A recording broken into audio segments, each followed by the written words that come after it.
guys, I'm speaking Tagalog for now. Okay.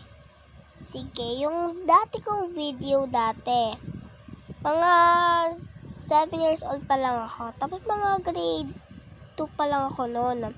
Tapos ngayon, grade 3 na ako. Tapos 8 na ako. Diba?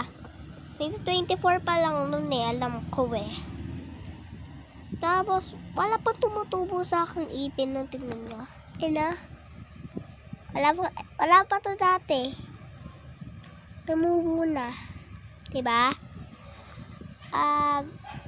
Tapos, guys, wala akong maisip na trend. Anong gagawin kong trend? Binura ko na yung lahat ng mga dati kong video.